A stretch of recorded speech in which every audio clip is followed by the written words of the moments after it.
Egunon. Vamos a hacer algo especial como es un versus entre dos películas.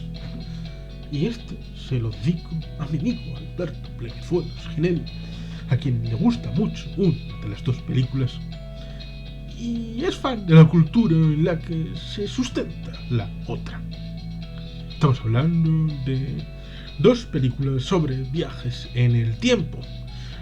Una película que se llama Eclipse en el tiempo, Sengoku Jietai Akagi Samurai, 1979, 139 minutos, de Japón, dirigida por Saito Kosei, con guión de Toshio Kamata y novela de Ryo Hamura. Bueno, es una película de 1979 porque precede a la película de 1980 que le gusta a mi amigo Alberto Pleguezuelos Ginel, The Final Countdown, el final de la cuenta atrás, que tiene una canción que no es exactamente ligada a la película, pero Europe hizo una preciosa canción de los años 80, a pesar de que esta película, al ser de 1980, no es sino de la década de los 70, porque el año final de la década de los 70 es 1980 y la década empieza con el numeral 1, porque el año 1 es el primero del siglo 1, el año 0 no existe y por lo tanto 1980 es años 70. Pero bueno, Europe es años 80 y es un clásico que yo recuerdo y tengo en mi corazón. Esta es una película de ciencia ficción, fantástico, viajes en el tiempo, que está basado en una historia de David Ambrose, de Jerry Davis, Thomas Hunter y Peter Powell, con un reparto con Kirk Douglas, Martin Sheen, Catherine Ross, Jane Farentino, Ron O'Neill y Charles Durning. Los más conocidos son los dos primeros, Kirk Douglas y Martin Sheen, que luego le veríamos, como todo el mundo sabe, como presidente en el ala oeste de la Casa Blanca. Parece ser que esta película, al final de la cuenta atrás, es la favorita de mi amigo Alberto Pleguezuelos y por eso quería traerla como recomendación al canal, pero había que hacer un versus no voy a hacer una comparación de dónde salen las historias y qué conexiones tienen, pero voy a explicar un poco cada película. Esta película sería sobre la paradoja del abuelo, pero no hablemos de quién aparece al final llevando al perro muy importante, sino que el Nimitz, el portaaviones Nimitz, no el Enterprise, porque sería hablar de la película Star Trek 4 en busca de la paz. No, eso sería Superman 4 en busca de la paz. No, Misión Salvar la Tierra, una película en la que aparece el portaaviones Enterprise en la bahía de San Francisco, pero eso sería entrar en el juego de que la lanzadera Enterprise fue inaugurada con el plantel de la serie Star Trek, cuando la NASA le puso ese nombre al modelo experimental del lanzamiento de la lanzadera espacial, del Space Shuttle. No, estamos hablando del portaaviones Nimitz. El portaaviones Nimitz, que, comandado por el personaje de Kirk Douglas, tiene que salir de Hawái a unas maniobras. Todo ahí está normal, pero cuando va saliendo hay una tormenta en la que hay un agujero de gusano enorme y que no puede evitarlo, en el que entra esa ciudad flotante y se dan cuenta en un momento dado de que están en el pasado. Se encuentran luego con un yate, gente poderosa que desapareció de la historia, y por una buena razón sería, y se encuentran en los primeros días de diciembre de 1941. Y ahí está la paradoja del abuelo. Ellos son una fuerza incontestable, explosiva, frente al Día de la Infamia. Saben que se va a producir porque tienen la memoria bien clara. Saben que el día 7 de diciembre de 1941 el ejército japonés atacó la isla de Pearl Harbor. Atacó la base naval del Pacífico de los Estados Unidos de América. Ellos son una nave, sí, de mucho más en el futuro. Pero saben lo que va a pasar y pueden impedirlo. ¿Deben hacerlo? Ese es el debate. Saben lo que va a pasar, pero ¿es posible cambiar el destino? ¿Pueden tratar de cambiar el rumbo de la historia? Y ahí uno se hace preguntas. Y seguramente a Alberto le gusta la parte naval, la parte de la guerra mundial, un elemento que podía haber establecido otras películas y otras circunstancias, como precisamente una película del año anterior, japonesa. Es decir, de los que están enfrente en esta engatusada del 7 de diciembre del 41 hacia atrás, porque serían unos días previos cuando aparece el Nimitz en esa historia de Final Countdown.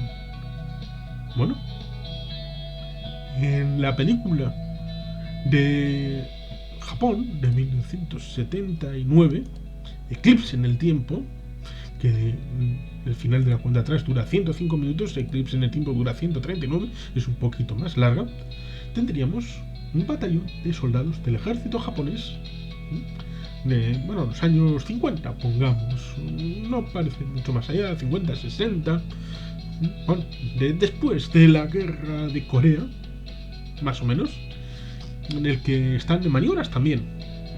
Son una parte del ejército de tierra japonés, unas pequeñas unidades, cuando se produce un extraño fenómeno y misteriosamente aparecen transportados hacia el Japón feudal, donde también tienen esa duda de si participar o no participar en una guerra entre samuráis a las órdenes de señores rivales.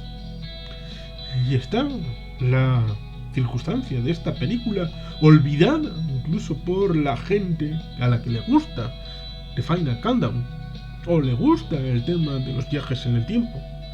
Y por eso yo quería encadenar estas dos películas por el contenido, Eclipse en el tiempo y el final de la cuenta atrás, porque las dudas están ahí y con mayor precisión en esta Eclipse en el tiempo, porque las armas de ese ejército, muy influenciados ciertamente por los Estados Unidos de América como vencedores de la Segunda Guerra Mundial y proveedores de material militar al ejército japonés, incluso estratégicamente, una visión distinta de la que podía tener el Japón feudal, era una fórmula en la que podían tener la tentación de, si no podían volver a su tiempo, poder establecer una situación aparte, situarse lejos del mundano ruido, situarse al margen de las corrientes de la historia, o tomar partido por uno señor contra otros y hacer fuerza, aunque eso evidentemente con un valor sobrehumano, podía ser sobrehumano en el sentido de la época medieval, con una fuerza muy superior a la que podían plantear los equivalentes de la época, salvo que descubrieran que hay unas leyendas asociadas a la victoria de ese clan. Pero ¿cómo podían saber historia del Japón en ese momento, cuando evidentemente no es algo que lo sepa todo el mundo? Digamos que no todos los miembros del ejército español conocen las batallas de los Trastámara hasta el último detalle. Digamos que no creo yo que, salvo algún friki emocionado por la historia, quizá conozcan las grandes historias, los grandes enfrentamientos, los grandes juegos pero hasta el último nivel, hasta el último enfrentamiento en el último pueblo de la Merindad de no sé dónde en Castilla. Hombre, yo creo que el común de los mortales no lo va a saber. Por eso es interesante la reflexión respecto a que esta gente, como puede saber que su acción en aquellas guerras medievales no van a tener una incidencia a la posteridad, o que era lo previsto que sucediera de esa manera, porque a la posteridad se iban a decir una serie de dragones, gente con piel curtida, refiriéndose a un helicóptero, a un jeep, a un tanque, se enfrentó contra el señor no sé qué y le arrasó completamente. ¿Cómo lo iban a saber? Hasta luego. El enfrentamiento final, cuando, bueno, pues de una manera un poco coherente, pues se les elimina de la historia y la historia vuelve a su lugar, desapareciendo, es decir, no volviendo a la época actual. Lo cual es eso, es curioso, porque la película de Estados Unidos de 1980, de un año después del estreno de Eclipse en el Tiempo, sí tendrá un final más feliz, porque cuando tienen la posibilidad de enfrentarse porque han despegado todos los aviones de la cubierta del portaaviones Nimitz, es cuando vuelve a aparecer el círculo, el túnel vuelve a aparecer para llevárselos otra vez a la época original. Un poco parecido con el elemento conceptual del experimento Filadelfia, aunque este caso inducido por un experimento humano con el USS Eldridge, la idea de que en un momento dado desaparece en 1945 el puerto de Filadelfia y luego inmediatamente vuelve a aparecer. ¿Pero dónde ha estado? También es una película de los años 80, una película interesante, pero no estamos para hablar de eso, porque es eso, en este caso el efecto para los de fuera del año 80 sería eso, que en un momento ha desaparecido el portaaviones, pero bueno, se ha metido dentro de una tormenta y luego vuelve a aparecer. En el caso de la película japonesa, es un grupo de soldados que desaparece de la historia y no vuelven a aparecer, son desaparecidos en combate a pesar de que sea dentro de un tiempo de paz. Distinto concepto, distinto margen para el final, porque, bueno, salvo alguna baja, que es inevitable, pues vuelve la situación a la normalidad con un subtexto para algunos personajes que han vivido esa circunstancia. En el caso de la japonesa, no, como digo, no tienen sino un final, ¿no? Tienen un recorrido en la época feudal y ahí se acaba todo. Tuvieron conexión y contacto, Eclipse en el Tiempo y The Final Countdown a la hora de saber la existencia una de la otra, sobre todo la estadounidense, que es de 1980, sobre la japonesa de 1979, porque yo creo que transitan caminos paralelos o parecidos, con parecidas piedras y con musgos muy equiparables. ¿Hasta qué punto se puede ver eso visualizando antes una de la otra la película japonesa y la película estadounidense? No sé si mi amigo habrá visto la película japonesa, a pesar de que es disponible a través de internet, está por ahí, yo la pude ver en algún sitio y evidentemente seguro que dispone de su película favorita, de Final Countdown, que es una película notable, entretenida, a pesar de que podría haber sido bastante mejor, aunque no sé cómo. Simplemente quería exponer y poner encima de la mesa la conexión entre esta película, The Final Countdown, que sí, cierto, la he visto muchas veces, es una película que transita por esas circunstancias entre gentes venidas del futuro a través del portaaviones Nimitz y gentes de el año 1941 que desaparecieron para la historia pero son capturadas por estas circunstancias con las dificultades respecto a que también cae un piloto japonés y ahí está el conflicto, incluso dentro del portaaviones Nimitz.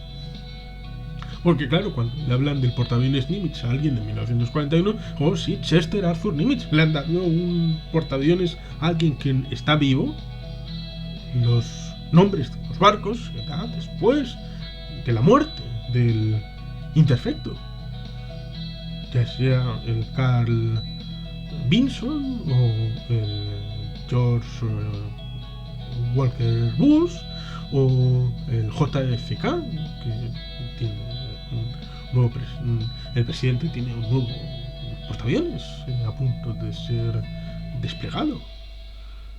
Hay agentes del Capitolio, militares, presidentes que llevan nombre de embarcaciones del ejército de los Estados Unidos. Por eso les chocó a esa gente de 1941 que haya un barco de los Estados Unidos con el nombre de un militar en activo. Claro, es que son otras épocas. Y eso, yo creo que en alguna manera está tomado estas cosas, no solamente de la imaginería personal de los propios escritores de ciencia ficción de los Estados Unidos, pero yo creo que hay, reconocido o no, hay un hilo conductor, un común denominador respecto a esta otra película que recomiendo vivamente junto a la otra. Las dos películas las recomiendo a toda aquella persona que le interese los viajes en el tiempo, las películas de ciencia ficción con estos elementos de los que cuando estudio una época, un momento, un lugar en la historia, pienso, si yo hubiera podido ir o llevarme algo del presente sabiendo el pasado, porque es importante. ¿Por qué nos interesa a algunos el pasado? Nos interesa porque ya lo conocemos. Creemos que estamos familiarizados con el pasado, no con el futuro, porque no sabemos lo que va a venir. Y es la incertidumbre. Pero el pasado no. El pasado es la certidumbre, lo que ya sabemos o creemos saber. Y por tanto, con las herramientas del presente podemos cambiar el pasado a nuestro gusto y antojo, que es precisamente lo que se plantea tanto en una como en otra. En la japonesa se plantea y acaba en el pasado.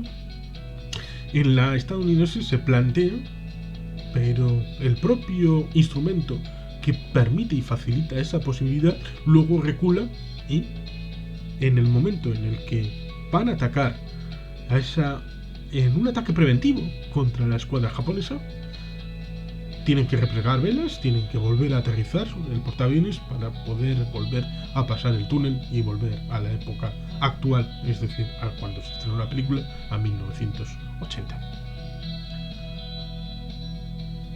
En una se permite llegar hasta el final, en ese juego, y en la otra se pone el caramelo delante, se huele, pero te lo quito, porque si no estaríamos cambiando el futuro y eso la gente sabe qué es lo que pasó. Sabe lo que pasó y sería un poco trampita porque se da la idea, en principio, con las dos, de que pudo haber sucedido así en los dos casos. Y para eso, para ver la legitimidad de las propuestas y para ver la profundidad de campo de estas dos propuestas, tanto en la película estadounidense The Final Countdown y en Eclipse en el Tiempo de 1979, del año anterior, de esta película favorita de Alberto, la mejor manera de aproximarse es dándoles una oportunidad, como hice yo, sobre todo con la japonesa de Eclipse en el Tiempo, para poder visualizar las conexiones que tienen entre ambas. Y sin más, es que casco por grabato, vete el piano.